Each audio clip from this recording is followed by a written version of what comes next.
काल आपण बघितलं होतं रोटेशनल कायनेटिक एनर्जी बघितलं होतं.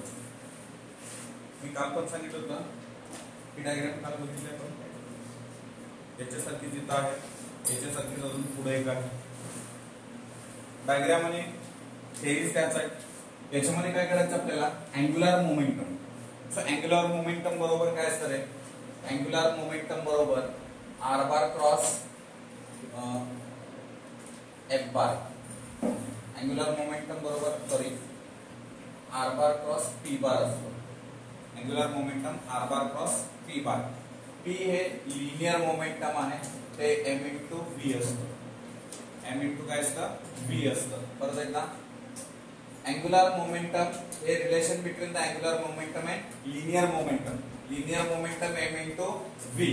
मग आपल्याला कसलं काढायचं आहे? आपल्याला अँग्युलर मोमेंटमच काढायचा आहे, पण तो कुणाच्या फॉर्मॅट मध्ये? मोमेंट ऑफ इनर्शिया मध्ये फाइंड करायचं. ओके. मग आपल्याला जर या ठिकाणी काय सांगता येईल? मग consider a rigid body having n number of particles, its masses m1, m2, m3 dot dot dot dot mn, its perpendicular distance r1, r2, r3 dot dot dot rn from the axis of rotation. Clear आहे? मग याच्यामध्ये अजून एक statement दिलं होतं omega is same for all particle. Omega म्हणजे काय आहे? Angular velocity. काय आहे? Angular velocity. देन काय डिफरंट आहे रे? Linear velocity is different for all particle. Linear velocity या सगळ्या पार्टिकलला कसे आहे? वेगळं आहे. m1 m2 m3 हे पार्टिकलचे मासेस आहेत. ओके. सो त्या ठिकाणी आपल्याला L म्हणजे काय असणार आहे? Angular momentum. ओके. R हे काय आहे? परपेंडिक्युलर डिस्टन्स आहे. त्याच्यानंतर P काय आहे? Linear momentum. Okay. So M काय आहे? Mass of particle. सो आता आपल्याला काल जे केलंय त्याच्यासारखं सेम आहे. पॅटर्न तोच आहे, फक्त थोडा काय फरक आहे, कुठं फरक आहे तेवढाच मी त्यावेळेस सांगेन. सो अँग्युलर मोमेंटम आपल्याला मी परत एकदा सांगतो. इथं L equal to r bar cross P bar. R is the position vector of a perpendicular distance and p is the linear momentum. And the linear momentum is different for the every particle. So मग आपण एक एक काढूया.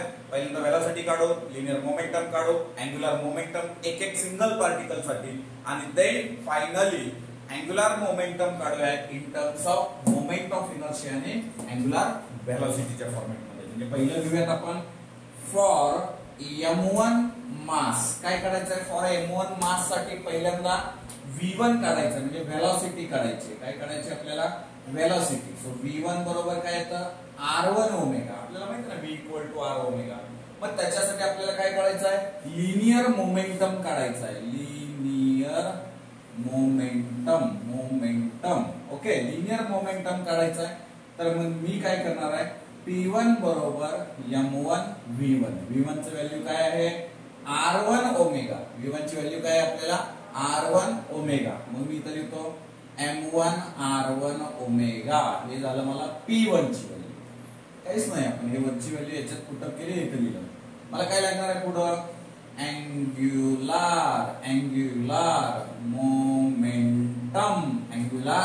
Momentum. Okay. So angular momentum काय असतं? L1 equal to इथं लिहिलंय का? r1 p1. मग मी इथं L1 बरोबर R1 एज इट इज ठेवतो. P1 ची व्हॅल्यू मला वर दिलेली आहे M1 R1 ओमेगा. मग R1 काय असतं?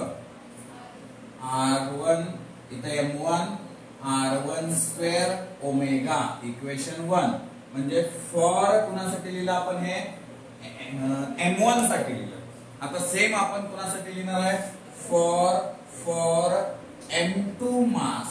फॉर M2 मास काय काढायचं आपल्याला? तेच सेम समोर ठेवायचं.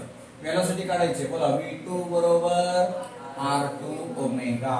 काय करायचं लिनियर मोमेंटम म्हणजे P2 बरोबर M2 V2.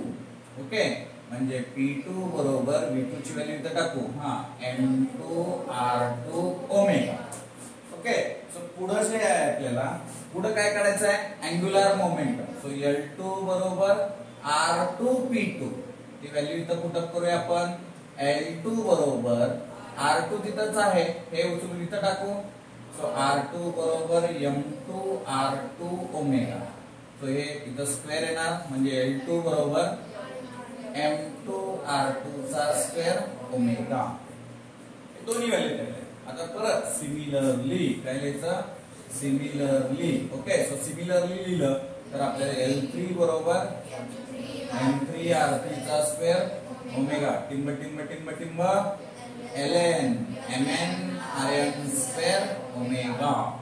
So final value आपल्याला जी काढायची आहे ती फायनल व्हॅल्यू काय काढायचं आपल्याला तर इथं या ठिकाणी final value we are finding that is an total or a resultant total angular momentum that is also called as a resultant angular momentum. म्हणजे सगळे या ज्या रिजिड बॉडी मध्ये जे पार्टिकल आहेत त्या सगळ्या पार्टिकलचा आपल्याला कॉमन मध्ये अँग्युलर मोमेंटम पाहिजे. म्हणजे एका पूर्ण रिजिड बॉडीचं जर अँग्युलर मोमेंटम मला काढायचं झालं तर ते L बरोबर L1 plus L2 plus L3 plus dot dot dot dot Ln. So L बरोबर आपल्याला L1 माहिती आहे म्हणून L1 पुढे बघा M1 R1 स्क्वेअर ओमेगा. म्हणून इथं लिहितो मी M1 R1 स्क्वेअर ओमेगा. इथं M2 R2 square omega plus dot dot dot dot dot dot Mn Rn square omega. Yes L बरोबर काय सेम आहे याच्यामध्ये इक्वल काय दिसतंय का तुम्हाला ओमेगा. यस ओमेगाला बाहेर काढलं ब्रॅकेट मध्ये M1 R1 square M2 R2 चा स्क्वेअर प्लस M3 R3 चा square plus dot dot dot dot Mn Rn चा स्क्वेअर. यस L बरोबर हे म्हणजे काय असतं summation of I equal to 1 to n mi ri square. Same आहे pattern तोच आहे काही फरक नाही. आपण कालचं बघितलं तर काल डेरिव्हेशन मध्ये थोडा चेंजेस म्हणजे फक्त फॉर्म्युलेमध्ये चेंजेस आहेत. So L is equal to omega I हे म्हणजेच काय आपल्याला मोमेंट ऑफ इनर्शिया. काय moment of inertia. So then आपण लिहिताना काय लिहूया तिथं L is equal to I omega. कशासाठी वाचायला छान वाटतं बाकी काही नाही. Okay so this is the angular momentum in terms of moment of inertia and angular acceleration, right?